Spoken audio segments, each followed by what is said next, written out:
A very warm welcome to all my audiences and to our special speaker today. So, today is a very important topic, personally for me as well, and especially because in India, this topic is not really talked about very often. So we have with us a known personality. A lot of you may know him, a lot of you may not know him, but I'm sure after the talk you may want to go up and look up his body of work on this particular subject that we're going to be talking about. The title of the talk today is Toxic Relationships. We talk about what exactly are toxic relationships, what is emotional abuse, what are the coping mechanisms, and how can you recognize a narcissist abuse really, and what is it basically. So let me welcome Sam Vaknin. He's an Israeli writer. He is the author of Malignant Self-Love, Narcissism, the pioneering work about narcissistic abuse. His work is quoted well over 1,000 scholarly publications in over 3,000 books. He has a wide social media presence on topics not limited to narcissists, psychopaths, and abuse, with more than 32.1 million viewers and 1,45,000 subscribers. That's huge.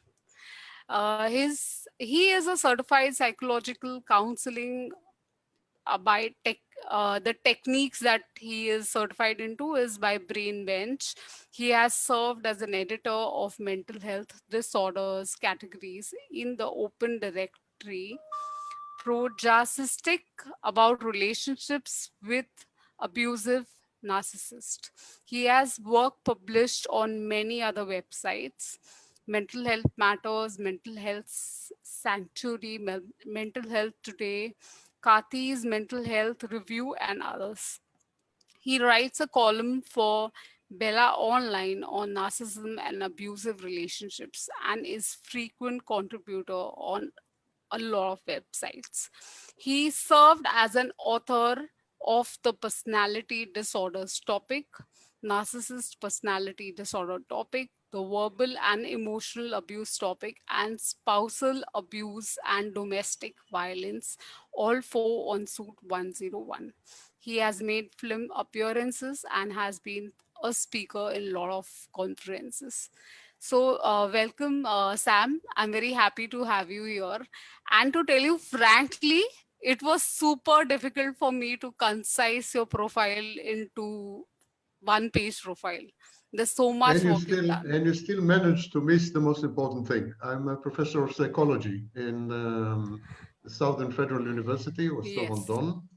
I'm also obliged by my contract to mention that I'm a professor of finance and a professor of psychology in the global outreach program of SIAS, known as SIAPS, the Center for International Advanced and Professional Studies. I apologize that I have to mention it by my contract. No, thank you for adding that, Sam, to it. Thank Any you for public adding. appearance, I'm compelled to add Yes. this. When I started my work in 1995, there was definitely no public awareness of narcissism. The last major studies of narcissism were in 1974 by the likes of Franz Kohut and Otto Kernberg and others. And before that, there were studies of narcissism the beginning of the century. There was absolutely no interest in narcissism, or definitely you couldn't find anything online. Right. So I put up the first website on narcissism, and for 9 years, the only Hmm. website on Hmm. narcissism. I also established 6 support groups for Hmm. victims of narcissistic abuse, and they were the only support groups, again, for 9 years. Hmm. And I suggested at the time to make a distinction between toxic relationships, Hmm. emotional abuse, and Hmm. narcissistic abuse. Hmm. I've been asked many, many times, why did we need yet another label? Yeah. It was enough to say abuse. Why we Right. needed to why we needed to come up with a subspecies or subtype of abuse called narcissistic abuse? Hmm. Well, the reason is that narcissistic abuse is very much unlike, not like, classical abuse in relationships. And toxic relationships is yet another matter. Hmm. So let's try very briefly to delineate the differences Hmm. between the three. Yeah. A toxic relationship is any relationship, whether it involves abuse or not, any relationship within which you cannot set boundaries and within which you cannot evolve, grow, and develop personally to self-actualize your potential, to borrow a phrase from Maslow, Abraham Maslow. Any relationship like this, even if your partner is the best, most loving, most caring, most doting, most pampering, most spoiling, most accepting, most warm partner, if he does not allow you to set boundaries, to have a private sphere, to pursue your interests, to develop, to evolve, to grow, to have a separate life, then it's a toxic environment. Right. Now, we have such relationships, for instance, when one of the partners is codependent, or when one of the partners is a person with borderline personality disorder. Yeah. In many of these relationships, there's actually no abuse whatsoever. But they stunt, they stultify, they suffocate, and they stagnate the members of the dyad, the members of the couple. And so they're toxic. Then we come to abuse. Abuse has many forms, of course. There are the classical forms of abuse: physical abuse, sexual abuse, verbal abuse, psychological abuse. There are the less classical forms: financial abuse, legal abuse. And then there's a whole class of abuse which has to do with exactly the opposite: pampering, doting, spoiling, isolating you from reality, from the friction with reality, which enhances learning and growth and personal development, putting you on a pedestal, telling you that you can do no wrong, being overprotective.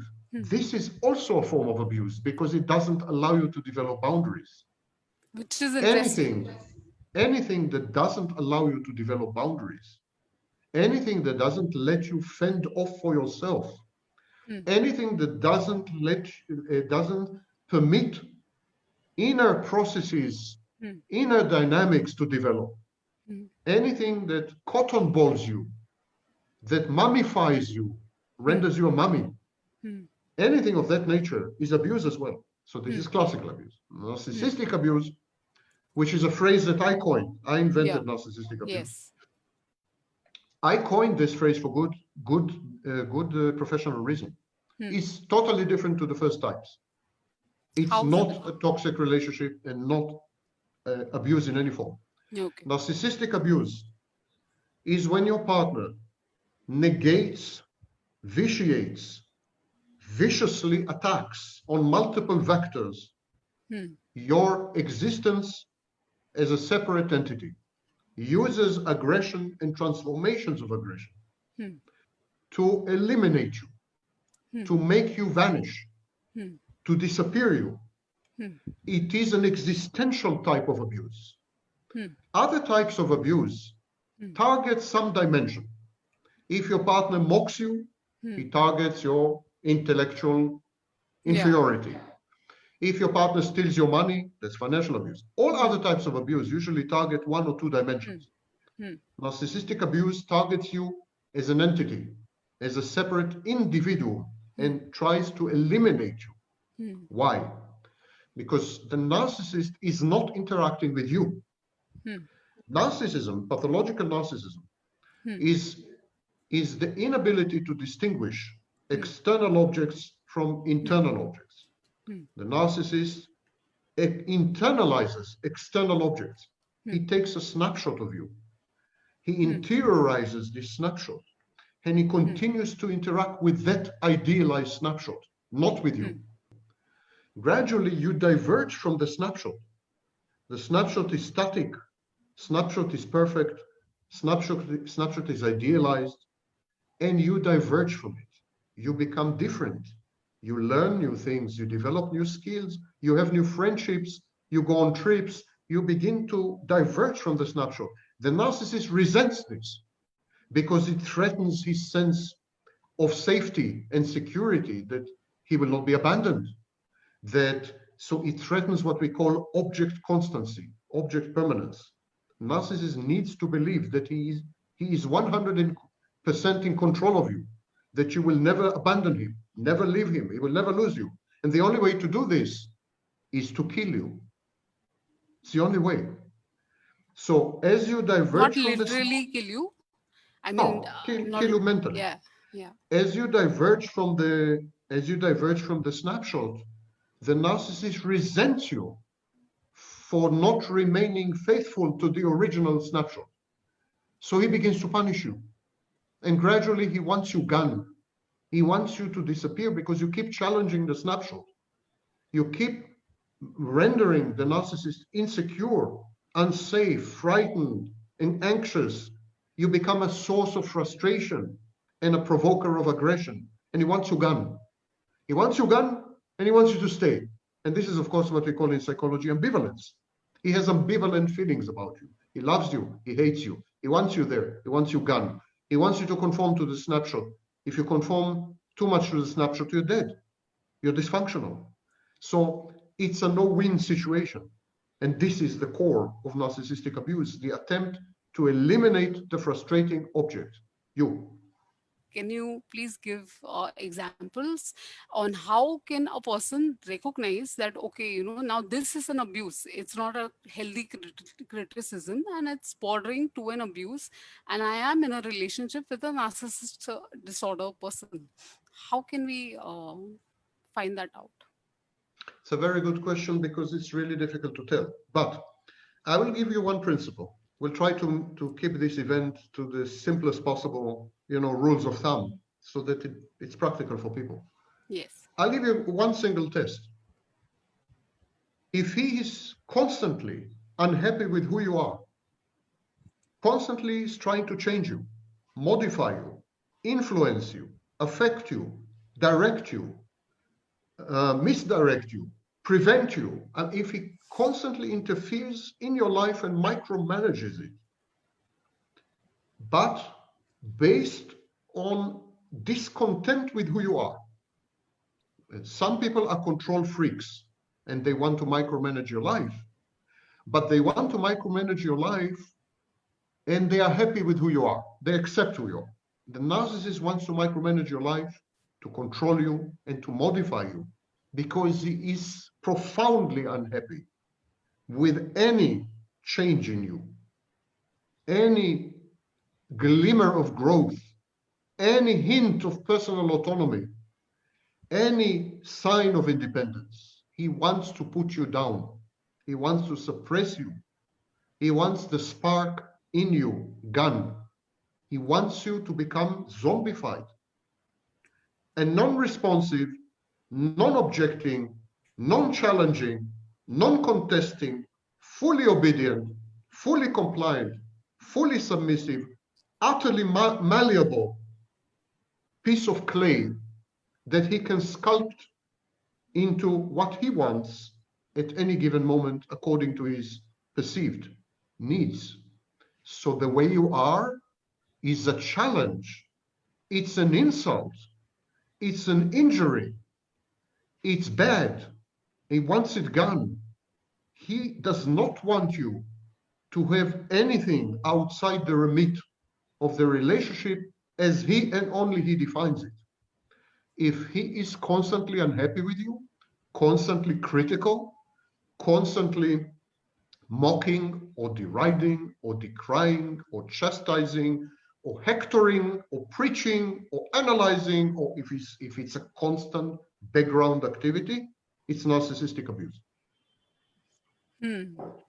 It's Sam, it also sounds very intense. It gives me a thought, why would someone want to be with a person like that? But in spite of saying that, I know a lot of people who are into relationships like this. What takes the becoming of a narcissist? First of all, it's very important to understand that narcissism is not merely a mental disorder. It's what we call a culture-bound syndrome. In other words, it's heavily influenced by cultural and societal contexts.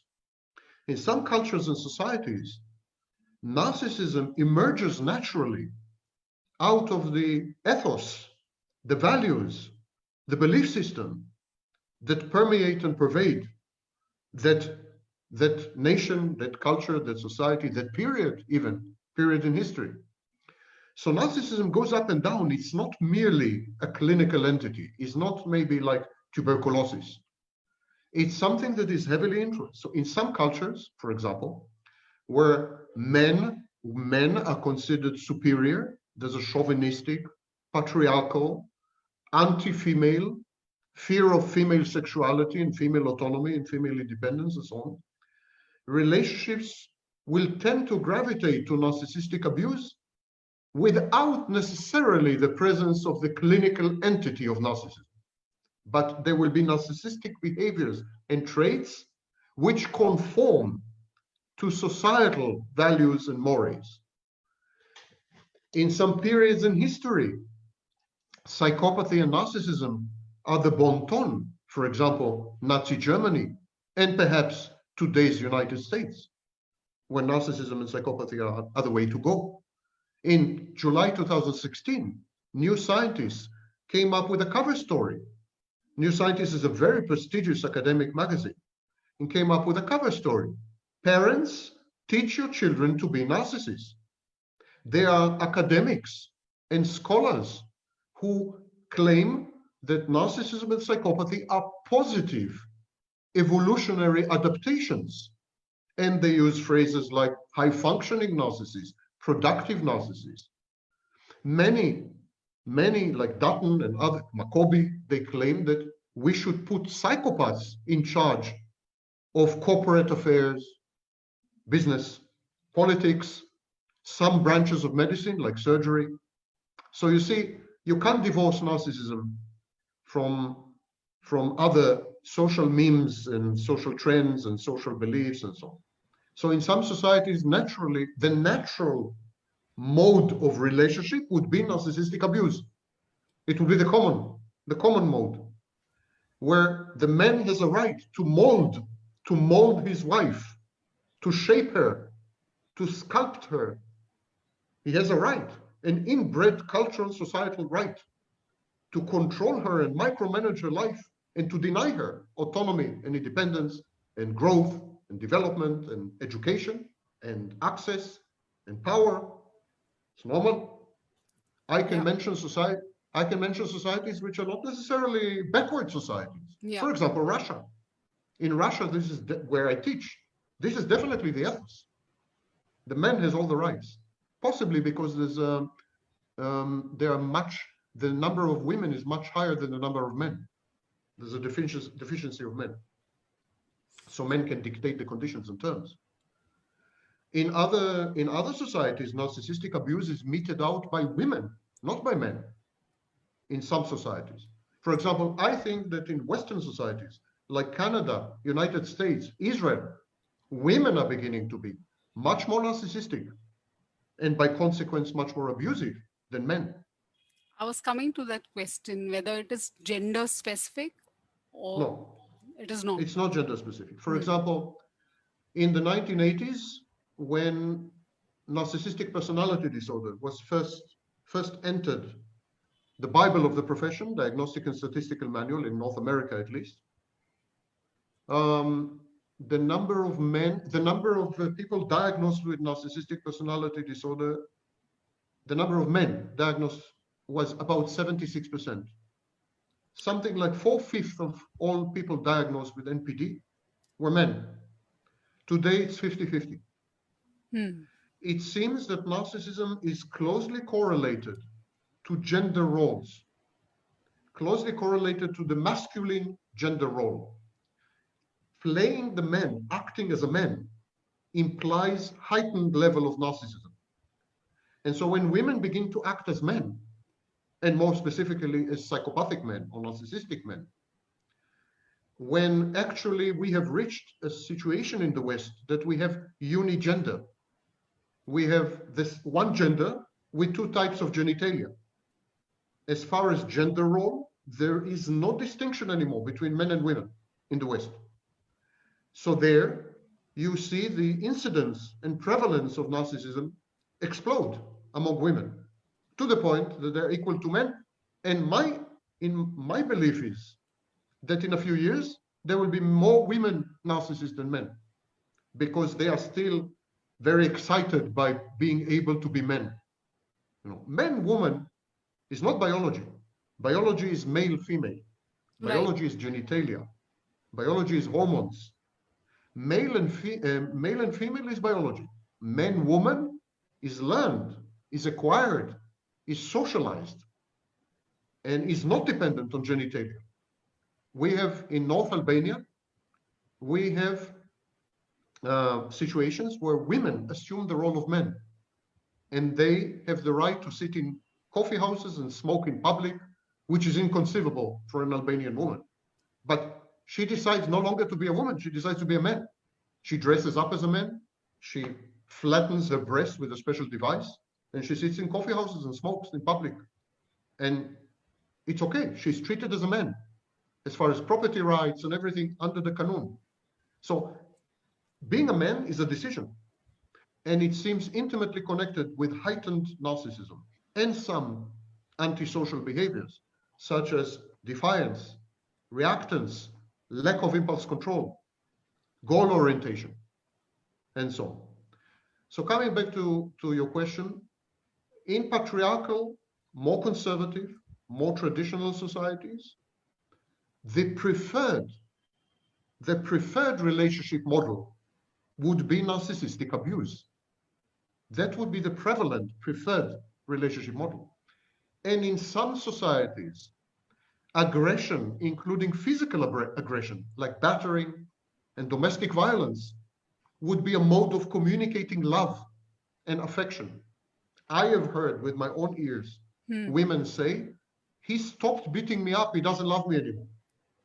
Or he is so jealous of me. Every time I look at a man, I know when I come back home, he's going to beat the hell out of me.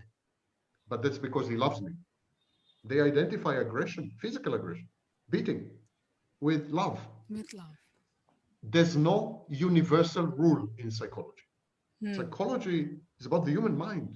The human mind is not the same in India, in Indonesia, in Nigeria, and in Russia, and in Israel, and in the United States. It's not the same. It's influenced by so many vectors and determinants that we can't generalize, and we should not generalize. Yeah. Very well said. It's very individualistic to every person and plus every country as well, based on Yeah, their true. cultural That's why upbringing. that's why I don't believe psychology can ever be a science. I Yeah. think it's absolutely out of the question. Yeah. Well said.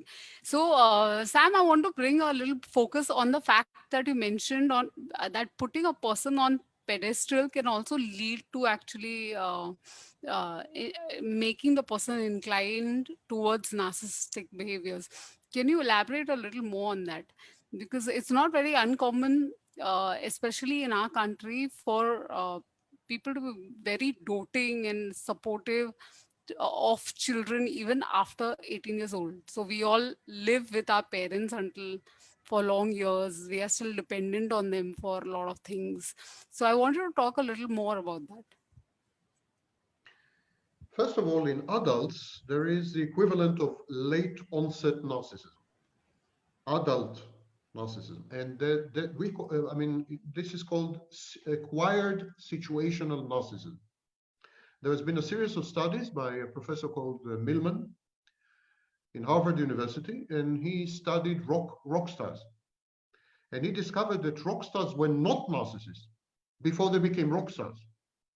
But the exigencies and the pressures and the inducements and the exposure, the incentives and the pressure from fans caused them to become narcissists. And they were, after they had become rock stars, they had been diagnosable as suffering from narcissistic personality disorder. So yes, life circumstances can induce narcissism. Actually, we are discovering that victims of complex post-traumatic stress disorder, which is very common in relationships with narcissists, victims of CPTSD are indistinguishable from borderline personality disorder. So CPTSD, and today there are major scholars who are trying to reconceptualize borderline personality disorder as a form of complex trauma. And I am trying to reconceptualize narcissistic personality disorder as a post-traumatic condition. So we see that many situations in life, becoming a celebrity, being traumatized, induce personality disorders of varying types. And so personality disorders can definitely be reactive and be, in a way, acquired. Now, putting someone on a pedestal is not elevating that person. It's imprisoning that person. It's placing this person in a golden cage of expectations. Bob Dylan learned it the hard way. When he had one style of music and then he wanted to experiment, his fans turned viciously against him, attacked him rabidly, started to hate him. He was penalized and punished horribly for daring to experiment with his music, to try to grow, to develop, to express himself. He was not allowed to. When we put someone on a pedestal, when we put a child on a pedestal, it's even worse. I'll come to it in a minute. But even when we put an adult on a pedestal, this is incarceration. There is a public eye, no privacy. There are expectations that if and when violated, the person is penalized harshly. There is replacement of one's true self with a false self imposed by the public. The public could be two people, mother and father. The public could be one person, an admiring sibling. Doesn't matter. Public doesn't have to be 20 million people. When you're put on a pedestal, even by an admiring sister, it's a problem. You can't be yourself anymore. You're beginning to act. You're beginning to act. You're beginning to fake. You're beginning to divorce yourself gradually. What did we say about narcissistic abuse? Is when you are not accepted as you are. The narcissist doesn't want you as you are. He wants you as an idealized person, as he wants you, not as you are. If someone admires you, he doesn't want you to be as you are. He has idealized you. Idealization, idealizing someone, is objectifying this someone. When you idealize someone, you render her an object. Because how can you change someone? Only if she's an object, an inert, unmoving, malleable, available object, which you can then sculpt, like Michelangelo, sculpt it in a way that corresponds to your values, beliefs, ideals, prejudices, biases. So when this is done to a child, it's soul destroying. It induces lifelong pathology. Why? The most important role of a parent is to push away the child. Most important. Not to love. Not to love. Love is number two. A good enough parent, the main contribution to a child's life is pushing the child away. The child needs to separate from the parent in order to become an individual. Separating from the parent is a very traumatic and frightening process. The parent needs to serve as what we call a safe base. The child needs to know that he will not be punished if he separates from the parent, if he goes away, if he explores the world, if he ventures out, if he's curious, if he individuates, he becomes an individual, he will not be punished. Now, many parents are selfish, immature, narcissistic, depressive, exploitative, objectifying, instrumentalizing the child. They use the child to gratify their own wishes and dreams. These are bad parents. Andre Green called this kind of mother in 1981, dead mother. These are dead parents, they're bad parents, because they broadcast to the child the message: I'm going to love you, I'm going to admire you, I'm going to worship you, I'm going to protect you from reality, I'm going to defend you from the consequences of your actions. You will never pay for your misconduct and misbehavior as long as I'm alive. But Here's the price. You will never leave me. You will never leave me. You will never become your own person. And you will serve me for the rest of my life. Here's the deal. I love you conditionally. My love is conditioned on your performance. And your performance is conditioned on my wishes, on my needs, on my dreams. You're not going to live your life. You're going to continue to live my life. You are going, I wanted to be an actress. You're going to be an actor. I wanted to be a medical doctor. You're going to be a medical doctor. I wanted to be a pianist. You will be a pianist for me. For me. You will be the reification of my unfulfilled dreams and wishes and hopes. And you will never leave me. Never. Because if you leave me, you're a bad child. You're an unworthy child, and I will not love you anymore. And while you're with me, you will serve me in a variety of ways.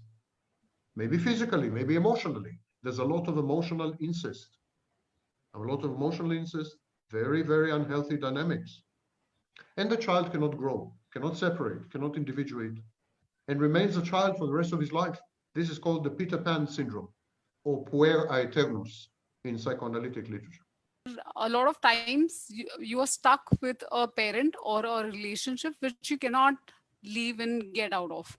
So what is your suggestion for people who are currently in a relationship with a narcissist? Could be an intimate partner, could be a parent, could be a close friend who they're living with, or a husband or a wife. What's your recommendation for them?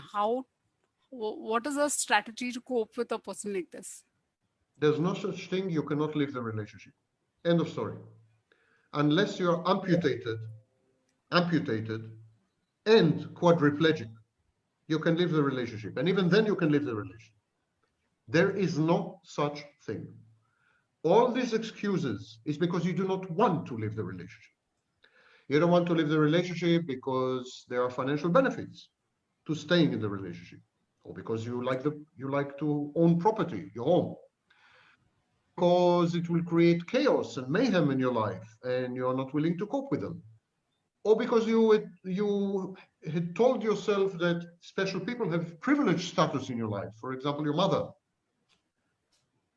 I do not buy any. I've never, in 26 years since I invented the phrase narcissistic abuse, I have yet to come across a true and good reason to not live a relationship with a narcissist. I have yet to hear such a reason. You should treat everyone who is a narcissistic abuser in your life the same way. Your mother, your father, your own children, your husband, your boss. If you leave your job, there may be a tremendous drop in your income and you'll be forced to eat bread for a while. No big deal. If you leave your husband, you will not be living in the sumptuous palace that he had built for both of you. No big deal. If you never see your son again, it's going to break your heart. No big deal. You need to walk away, and there is no excuse not to walk away. If you're not walking away, it's because you don't want to walk away. Ask yourself why. Ask yourself what is more important to you than your peace of mind, than your mental health, than your longevity. What's more important to you than these things? Are you into a narrative, a piece of fiction, a movie, a story that you had created in your head? Are you so averse to pain? Are you so fragile and vulnerable? What are you, made of candy or sugar? Rain will melt you? What is it about you? Why do you reject life? Because life is pain. Growth is pain. Change is pain. Why do you reject life? To stay with a narcissist, to remain in a relationship with an abuser, by the way, not only narcissist, any abuser, is to choose death, to reject life, to renounce what life has to offer and the price and the cost of these offerings. But you know, we live in an age, we live in a period of history where we refuse absolutely to assume any risk, and we avoid pain and hurt. If anything is risky, it's bad. If anything is painful, it's bad. If anything hurts you, you should avoid it. All three are wrong. Risk, pain, hurt are good, almost exclusive engines of growth, development, and the only pathway to happiness. Everything has a cost. There's no free lunch. So I'm sorry, but I reject the premise. Yeah, but I like this. So, Sam, coming to the follow-on question is now if you want to get away from that relationship and walk away from there, is there a way to amicably end it? Because at times the other person may not want to leave you, and you don't want to be an enemy of that person and maintain things normally. I think it's a bit too late to ask this question. A narcissistic abuser, by definition, is your enemy. He's trying to eliminate you. What you're asking actually is, can we convert an enemy to a friend? Now, I can tell you, narcissist or not, it's usually not possible. An enemy, a hater, someone who negates and vitiates your identity, your separateness, your growth, your inner peace, your mental health, your happiness, that's not a friend. It's an enemy. How likely are you to convert an enemy to a friend? Not very, if at all. So you should treat him as an enemy, and you should plan, and you should act, and you should prepare for the worst, because he is your enemy. No one says that you should be rude. You should not provoke enmity. You should not provoke aggression. You should not be rude. You should not be uncivil. But you should be assertive. You should be firm. You should be clear about what you want, about what you need, about the red lines, about your boundaries. You should present this information in a concise and precise manner to the other party, saying, this is what I want. This is what I need. I will not go beyond this red line. I will not accept this, and I will accept this. These are therefore my boundaries. If you breach my boundaries, I will do this to you. This will be the cost. If you don't breach my boundaries, I'm willing to make the following concessions. We can end it this way, or we can end it this way. The communication should be detached, cold, formal, preferably through a professional, like an attorney or an accountant. But if not, it should be clear and precise, but it should not be hostile, should not be rude, should not be uncivil. If he reacts in a hostile, rude, and uncivil manner, it compromises him. In any case, you win. But important, and the main problem of victims, the number 1, 2, and 3 problem, they don't know what they want. They're ambivalent about what they want. They want to leave. They don't want to leave. They're in love. They hate the guy. They love the guy. They miss him. They want him back. No, they don't want him back. They're willing to accept this. No, they're not willing to accept this. Actually, why not accept it? I mean, they're not. They're discombobulated. They're totally all over the place. There's no way to win a war. The first task of a victim of narcissistic abuse is to talk. To whom? Not to her abuser, to herself. To ask herself, who am I? Because in years of narcissistic abuse, the victim loses her identity, loses her core. She borrows many elements of identity from her abuser. She merges with her abuser. She fuses with the abuser, especially if she's codependent. Her identity becomes the abuser's identity. She needs to separate these two. She needs to ask herself, these elements, are they mine? Or did I borrow these elements from him? His voice is in my head. It's called introject. The process is called introjection. It has a name. His voice is in my head. He drowns out my voice. I need to shut him up. I need to shut him up there. I need to listen to me. Who am I? Who am I? What do I need? What do I want? What am I willing to pay for what I want? What are my boundaries, acceptable and non-acceptable behavior? If someone breaches my boundaries, how do I make him pay? If someone is within my boundaries, how do I collaborate with him? You need to get certain clarity about reconstruct. Jung called it constellation. Reconstellate yourself. Rebuild yourself. You've been devastated by an invasion of the body snatchers. That's your narcissistic abuser. You need to rebuild the city. You need to rebuild the city and the fortress and the walls and the firewalls. And only then can you embark on the next stage, communicating with him. Because when you communicate with your abuser, you better know who you are. He has a panoply, plethora, an arsenal of techniques and tactics to destabilize you, to sow confusion, to confuse you, to and to make you doubt yourself. You need to be with a very strong core in kernel to interact with an abuser, let alone negotiate with an abuser.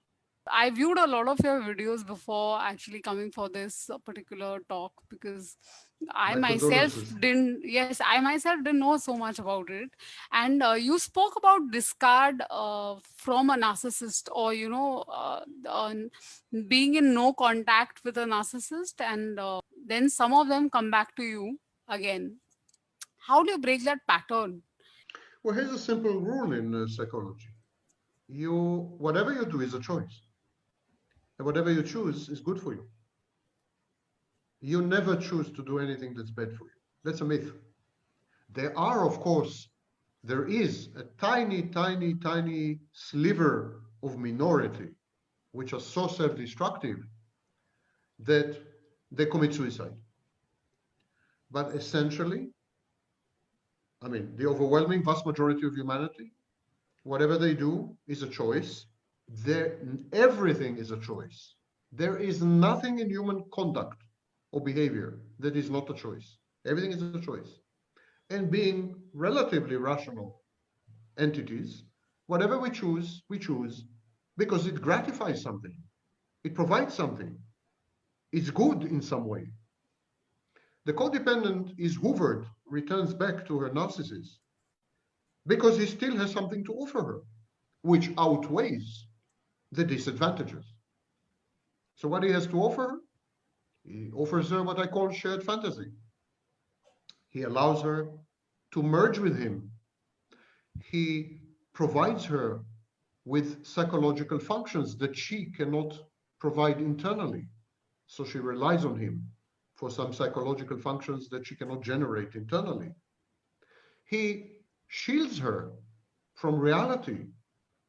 He provides an imaginary, fantastic space, and he shields her from reality. He's functional. There's something she's getting from him. Only when she hits rock bottom, in the sense that what he has to offer her is insufficient to cover up for the shortcomings and disadvantages and pain and hurt, and only then she will not be hoovered back. What can we do to help these people? Nothing. That's the answer. Because their choice is rational. You can't help. I mean, it would be irrational of me to tell a codependent, don't go back to your narcissistic abuser. Because if she's contemplating it, let alone doing it, she must have an excellent reason. To tell her you're wrong is to position myself in the position of her abuser. Her abuser is telling her you're wrong. Imagine a codependent comes to me and says, I want to go back to my narcissistic abuser. I tell her, what? Are you stupid? Are you insane? Can't you see what's happening? You should never go back. That's what abuser is doing. Her abuser is doing to her. I'm stepping into the shoes of her abuser. It shows fundamental, profound disrespect for her, as though she is a child, incapable of analysis and rational thinking, incapable of knowing what's good for her, incapable of making choices. Bad therapists do this. They supplant their own judgment, their own decision making for the patients, for the clients. That's wrong. You should never become the client's father or mother or guru. Freud warned against this. He called it transference and countertransference. These are pathological processes in therapy. So a codependent wants to go back to her abuser. Probably she's getting something out of it. Trust her enough to assume that when the equation is unbalanced, she will not go back. Never mind how hard he tries to hoover. And then the work starts. The minute she had hit rock bottom and decided to not go back, that's when we should step in and intervene. Provide her with tools to tell apart who she is from, to disentangle the enmeshment, break the trauma bond, break the merger and the fusion, the single organism with two heads. We can help her with that. We can help her to discover who she is. We can help her to develop boundaries and communication protocols with her abuser. That's when we should step in. But as long as she is in two minds, whether to go back or not, walk away. No way to help her. Only reality can wake her up. You can't. And if you're trying to force your view on her, you're abusing her. Yeah. So, Sam, can you love your narcissist enough to heal him or her? Narcissism is not even COVID-19. It's not. Narcissism is not something that is grafted onto the narcissist, like a tumor. Let's say a very big tumor that you can excise. I don't know what's your specialty. I'm also a medical doctor. So I don't know what's your specialty. Nice. So it's a systemic thing. It's not that the narcissist has narcissism.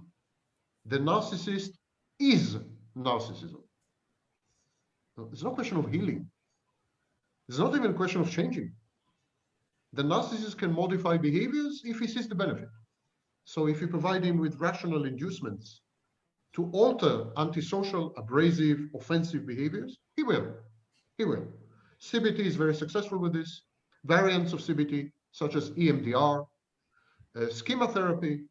We have a panoply of therapies which work well in modifying certain, mind you, very, very small subset of narcissistic behaviors, because we show the narcissist that not modifying the behavior undermines his grandiosity, his superiority, and is counterproductive.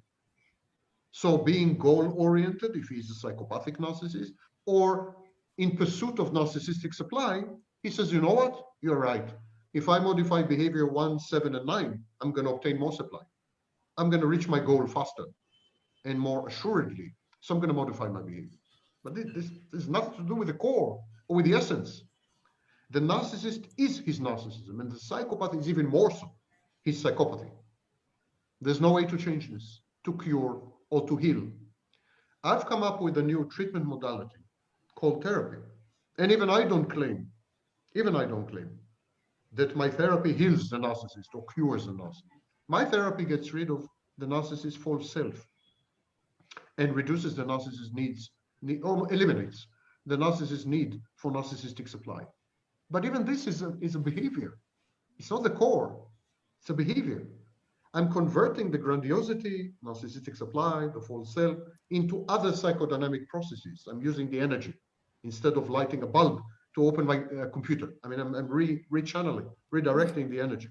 That's all I'm doing. That's called therapy. And called therapy is an amalgamation of 43 therapies. I took the techniques of 43 therapies, treatment modalities, and I merged them. It is by far the most powerful therapy ever. Not because I'm such a genius, but because I put everything together. It's a compendium, it's an encyclopedia. And even this therapy has super minimal effect on the narcissist. For example, he doesn't develop empathy. He cannot perceive other people as external objects. He doesn't become compassionate. He still is largely inhuman. And I'm using the word inhuman very judiciously. People have been criticizing me for saying that narcissists and psychopaths are less than human. They say that's hate speech. That's not hate speech. That's a scientific observation. What makes a human human? First of all, empathy. Number one. So empathy is the foundation of a theory of mind, a theory about how other people operate, what makes them tick. It's also the foundation of morality. So empathy is at the core of all interpersonal relationships. Second thing is emotions. Emotions are intimately connected to cognitions. Some say that emotions are a subtype of cognitions. And the third thing I would say is a perception of oneself that is both boundaried and realistic. Realistic. So reality testing with regards to oneself and to others. Put the three together, you get a human being. Can you have a human being without empathy? Maybe. Can you have a human being without emotions? No. No. Can you have a human being without boundaries, external, internal? Yes, but a very sick human being. That would be, for example, a psychotic. Now, can you have a human being without all three? Empathy, emotions, and perception of external and internal? No way. I'm sorry, no way. I don't recognize this life form as human. It's a life form. It's carbon-based. And it shares many things with other humans, for example, hardware. But as far as software, it's a different operating system. So is there something like healthy narcissism? I read up about this also in some article, which they said, like you also mentioned right now, a lot of countries, in fact, say that a narcissist should be on corporate jobs and leading the countries and for growth. So, how do you think a narcissist can contribute to the society? Narcissists cannot contribute to society. A narcissist is someone diagnosed with narcissistic personality disorder, a very destructive and self-destructive person, and he cannot contribute to society. Even when he contributes to society, at the end, he will destroy everything he had contributed. Examples, Adolf Hitler, to some extent, Donald Trump. You know. So a narcissist cannot. Someone with narcissistic, what Theodore Millen, the scholar Theodore Millen, called narcissistic personality or narcissistic style, as distinct from a narcissism. Narcissism, pathological narcissism, narcissistic personality disorder, is a clinical entity. It's a severe mental illness. These kind of people cannot contribute. People with narcissistic style, behaviors, traits, personality, well, depends. In some contexts, they can contribute. And does everyone have narcissism? Yes, of course. Is it on a spectrum? No. Healthy narcissism has nothing in common with malignant narcissism. As Freud himself said, Freud coined the word narcissism in 1914. And he said there are two types of narcissism, primary narcissism and secondary narcissism, and they have nothing in common. I fully agree. I don't agree with everything Freud said, but I fully agree with this. They have nothing in common. Healthy narcissism, for example, is subject to reality testing. It's a very realistic self-assessment. It's telling yourself, I know what I'm strong at. I know what I'm weak at. I know my limitations. I know my talents. I know my skills. I know my capabilities. I know what I can accomplish and cannot accomplish. I know when I need other people to work with, collaborate with. I know my needs, emotional and otherwise. That's healthy narcissism. It's a foundation of a well-regulated sense of self-worth, self-esteem, and self-confidence. It has nothing whatsoever to do with malignant narcissism. Perhaps it's unfortunate that the same word is used. Healthy narcissism relies on a reality test or reality testing, where malignant narcissism is a fantasy. It's a delusion bordering, as Kernberg said, on psychosis. It's very, very, very sick. If you want to see a malignant narcissist in operation, watch the movie Joker. Would you Joker in the movie created a mass movement. Yeah. Mass movement with values, some of which are positive values. For example, equality, income equality, attack on the celebrity culture. Some of the values the Joker propagated were actually positive values. when narcissism became a cottage industry with billions of dollars, who had never studied the topic, who never heard of the topic, overnight declared themselves to be experts on the topic. It's deplorable, absolutely deplorable. Many of them are online, sporting the title doctor, but when you go to check who these people are, did they ever publish a paper on narcissism? No. Are they teaching personality disorders or narcissism in their own universities? No. Are they teaching in any university? No. Some of their doctorates are irrelevant. I mean, it's an abomination what's happened. But people discover there's a lot of money. Suddenly there's, this explosion of self-styled experts. There are very few experts, and these experts are not online. The world's leading psychological experimentalists on narcissism are John Twenge and Keith Campbell, and they're not online. Kernberg is not online. The real experts, the giants of the field, are not online. Even I, which maybe I'm not in this august company, although I contributed more than these people actually, but even I deeply regret that I'm online. I am driven by a missionary, educational instinct or reflex, but I'm paying a very, very serious personal price for being exposed to the cesspool that is social media. And these scholars and academics, they don't want this. They don't want this. All the knowledge we have about narcissism emanates from 10, 15 scholars, and not one of them is online. And those who are online never heard of narcissism before they became overnight experts. It's really, really shameful and disgraceful. And they propagate and spew the most incredible nonsense. I'm a lone scholarly voice. I am a professor of psychology and I teach narcissism. And I'm alone in this. But I can't fight these people alone.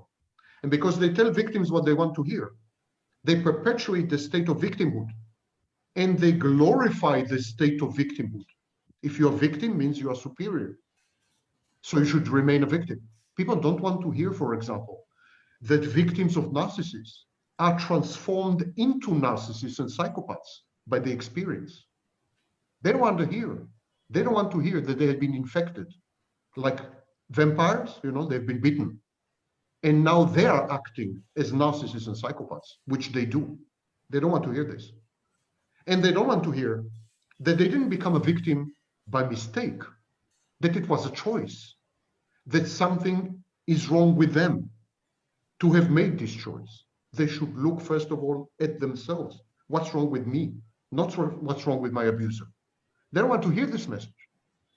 And they don't want to hear the message that they are not morally superior to their abuser. In colluding with the abuse is a tango. Abuse is a dance macabre. It's a collaboration. It's a collusion. It's a conspiracy. It's a cult. It's a cult. They don't want to hear this. They want to consider themselves magnets. Magnets have no will. Magnets make no choice. Magnets make no decisions. Magnets are poor, passive, totally innocent creatures who have been devoured by the wolves. This is the message that you get in 99.9999% of YouTube channels. Why? Because it sells. I could generalize and say that all narcissists are self-aware. It's not a question of self-awareness. It's a question of how they interpret the same information. If I am abrasive and obnoxious and aggressive as a narcissist, I will be self-aware that I'm like that. And you will be aware that I'm like that because you'll be at the receiving end of my aggression and obnoxiousness and abuse. So I'll abuse you and I will tell myself, I'm abusing her. I am self-aware. And you will tell yourself, he's abusing me. So we both agree on something. You're being abused. We both agree. But you will interpret it differently to me. I will say I'm abusing her because I'm superior to her. It's good for her. I will reframe. I will create what we call an egosyntonic narrative, a narrative that I feel comfortable with, that enhances my grandiosity, that supports my self-image and self-perception, delusional and fantastic as it is. So narcissists are fully aware of who they are, how they behave, but they don't regard it as a disorder or a problem. On the contrary, they say that these particular traits and behaviors, which other people find objectionable, these behaviors and traits render them winners. This is what makes them creative. This is what guarantees accomplishments. This makes them pillars of the community and the successes that they are.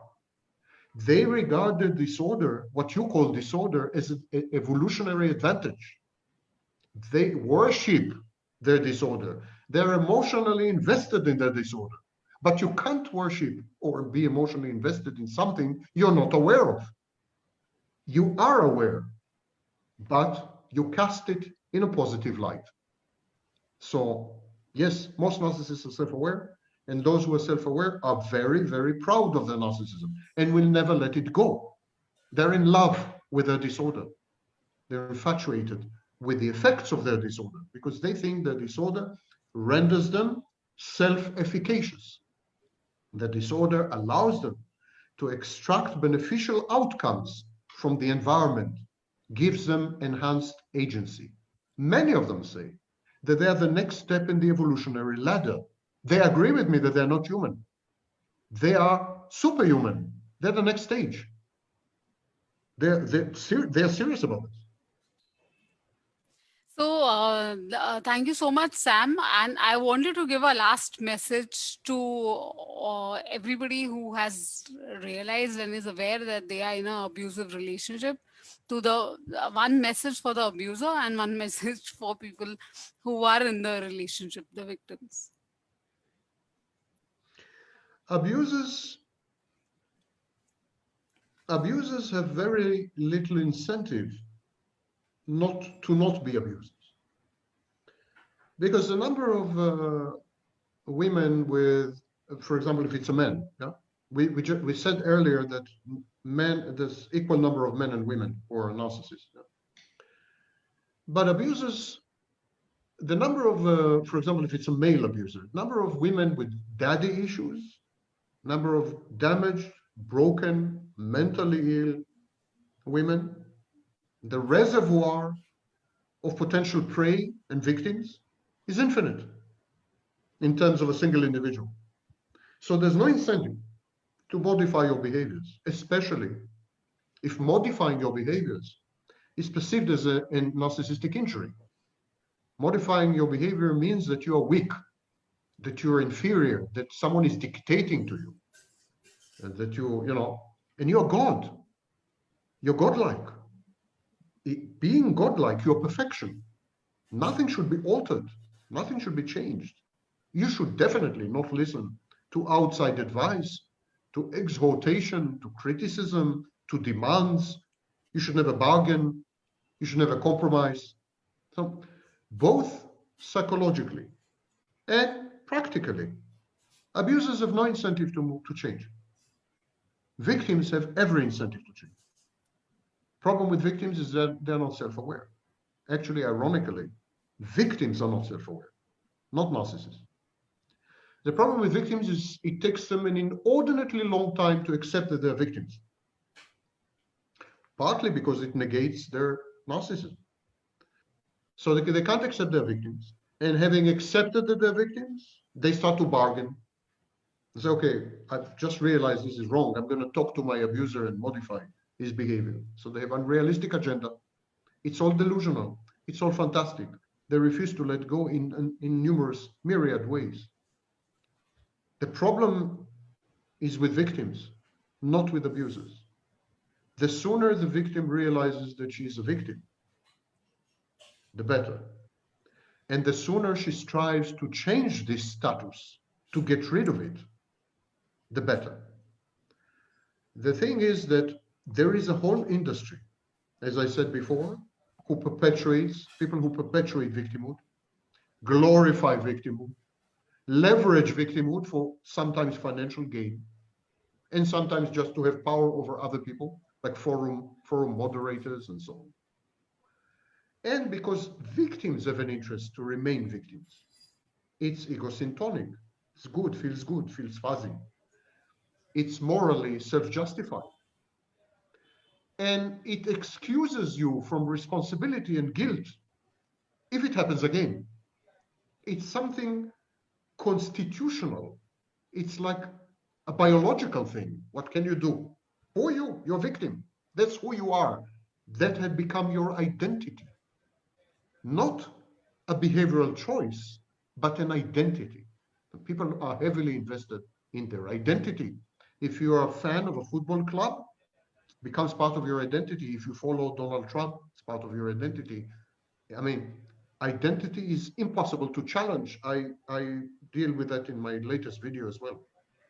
And so when the victim's victimhood becomes a determinant and dimension of her identity, forget about it. There's no way to change this. Exactly as there's no way to change the narcissist, because narcissism is his identity. And so the two collaborate. The narcissist seeks victims, and make no mistake about it, victims actively seek abusers because their comfort zone is being abused. Yeah. To be abused is their comfort zone. And they seek abusers vehemently, adamantly, fervently. And they adore abusers because abusers make them feel comfortable. These women feel good only when they feel bad. And so they need someone to make them feel bad. And if he doesn't, there's something called projective identification. They force you to abuse them. Now, is this a fringe phenomenon? No. It's the majority of victims. And this is my anger and fury at the online environment, at YouTube, most specifically YouTube, because it enhances and amplifies these tendencies, doesn't negate them or contradict them, doesn't help the victims to stop being victims, but perpetuates victimhood in a variety of ways. So both parties are not innocent. There are no saints here. None. They're not innocent. The narcissist's comfort zone is to abuse others. The victim's comfort zone is to be abused. They collaborate. They create a shared psychosis or shared fantasy within which both of them delusionally and fantastically are infatuated, in love, complement each other. Two parts of the same whole merge and fuse and relegate to each other functions, psychological functions. We call them ego functions. So the codependent or the victim or the intimate partner, I call them the insignificant others. She fulfills ego functions for the narcissist, and the narcissist does the same for her. It's working. These relationships are functional, not dysfunctional. That's why they are absolutely hellishly difficult to break. Trauma bonding may be pathological, it is, but it's working. Exactly as narcissism may be a dysfunction or a pathology, but it is a positive adaptation. It helps you to survive, to thrive, and to succeed. In today's world, what is better to be? A nice guy or Donald Trump? Donald Trump. He's the president of the United States. He has all the beautiful girls. He has the billions in the bank, or so he claims. He has the fame. He has the celebrity. He has the orange hair. What do you have? What do you have? Non-narcissist. Nothing. Nothing. So it pays to be a narcissist. It's a positive adaptation. And now it pays to be a victim. It's a positive adaptation. Thank you so much, Sam. I have so many comments from people here. Everyone is very thankful to you. It was Thank you. really, really insightful. And we want to thank you for the contribution that you are to the society at large. So Thank I you. want to thank all the audiences who are watching this live, and also thank you to people who will watch a replay of this later. And this is Dr. Sam Vaknin with us live, and I am Dr. Hema Bajar. I will see you again next week, same time with a different guest. Thank you so Thank you for having much. me.